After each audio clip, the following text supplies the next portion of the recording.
Today is a very special day. Today is the birth anniversary of Dr. Sarvapalli Radhakrishnan. Who was he? He was the second president of India. Dr. Radhakrishnan believed that teachers should be the best minds in the country. The question is that true in modern India? Today, teaching has become a profession of a compromised life. No one wants to become a teacher in India. No one dreams of becoming a teacher in India. I'm not a teacher, so don't wish me on Teachers' Day. It is an accident that I'm teaching you all today. It is pure luck that we met at this stage in life. After 18 months, once your cycle is over, I will dedicate myself to a different mission, possibly improving the political processes in India. Now, after I've achieved some success in infiltrating India's bureaucracy with well-formed mind, I would want to perhaps work with legislatures across states. I'm already in talks with a few organizations to ensure that right people occupy important political offices in this country. If you love my teaching style, it is not because I trained as a teacher.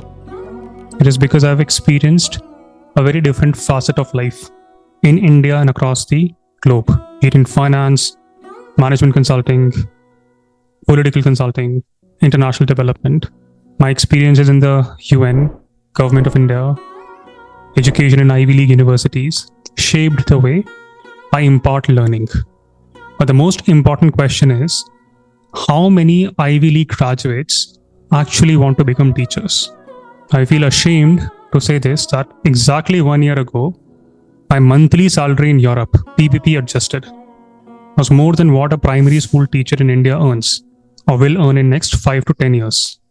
Your salary structure is abysmal. Your profession is not prestigious. You don't have a professional growth. Today I can easily go back, join corporate ladder, perhaps lead one of those firms. Many of my friends in corporate sector can easily hop on to that life. But primary school teacher in India, can he or she do it? No, there is no professional growth. Because of that reason and many other reasons, the most important profession in India has now become one of the most compromised profession of our age. No one wants to become a teacher. You may think it's funny, but it's a very serious matter. If no one wants to become a teacher, who will then serve as a role model for a child, especially in that at a very impressionable age? The influence of a good teacher can be profound. It can be long-lasting. No, long-lasting is a wrong word. It can be life-lasting. Who is a good teacher? A good teacher is not someone who can wrap up your syllabus in time. Not someone who tells you how to succeed all the time in life. Compares first rankers with the last benchers. A good teacher is someone who also appreciates you when you fail. And that teacher will perhaps encourage you to fail often in life, because that is how you will grow. That teacher will teach you how to fight back in life, how to overcome those failures. Someone who will train you to have your own mental models so that you may never need a forced mentoring in life. Why be dependent on someone? Getting into IFS or becoming management consultant in McKinsey, not the end. How you navigate that journey thereafter becomes very crucial. There are many IAS officers who are a burden to India, although they were toppers in their college, in their schools. How can we forget the case of Pooja Singhal, a topper in the IAS, one of the youngest IAS officer in India, now in jail. Teachers can inspire a generation to stand for values, ethics. They also question established norms. Henry Vivian Derozio was one of those teachers.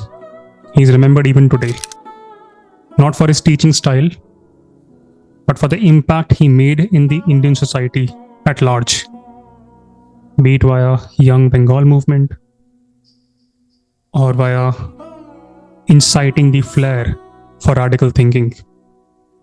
He was 22 when he died. That's it, 22. We still celebrate him, remember him, hundreds of years after his death. Today, India does not celebrate its teachers. We celebrate Teachers' Day but not teachers. And why should we celebrate them? There are quite a few who harass their students, mentally torture them. A country that truly celebrates its teachers is a country called Finland. The respect in that society is on par with professions like medicine or law, because they understand the impact of that profession. Finland is not alone. Singapore, Japan, these are other societies who respect that profession. And it is not a surprise that educational outcomes of these countries are often correlated with how they treat their teachers. Today we may say, but look at the fact there are Indians everywhere in the world, outshining in the world. But for that to happen, Sundar Pichai had to go to Stanford and Wharton. Satya Nadella had to go to Wharton. Indra Nooyi had to go to Yale. All their kids study in those countries. Para Nooyi, Indra Nooyi's daughter, was 1 year senior to me in Dartmouth. Given the population that we have, some percentage of Indians are bound to outshine in the world. But there will always remain a large part of India that will remain uneducated or with ill-formed mind. Even though they're educated, but with ill-formed mind, not well-formed mind. A mind that is envious, jealous, reflective of crab mentality. And they will fail. Not because they topped classes, because they did not understand the meaning of life, meaning of feeling, meaning of growing, and what is growth. IIT graduates getting jailed for giving rape threats on social media. It's not a story. It's a fact now. And that is exactly how our demographic dividend will turn into a demographic disaster. Whenever you are handling the school education department, do not think of it as punishment posting the way it is considered to be. Some of my friends who have been district collectors, they think that school education is a punishment posting. Perhaps it's the mindset that has crippled us in realizing the dream of India's second president. That posting perhaps be the most important posting in the world. The problem with India is indeed this: wrong people occupying important positions. The day we have good people occupying important positions, what will they do? They will create right incentive structures. And with those right incentive structures, you will attract the best of the best talents. Today, America succeeds. Why? Because India's best talent is going to America. That talent works for Google, Microsoft, Apple, and many other companies in Bay Area. I'm dedicating my 30s to this mission. I hope you all take forward that legacy. Dr. Sarvapalli Radhakrishnan was absolutely correct. Teaching indeed forms the backbone of any nation and will form that backbone.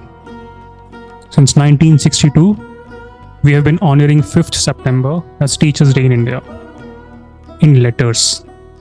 But now is the time that we honor this day also in spirits.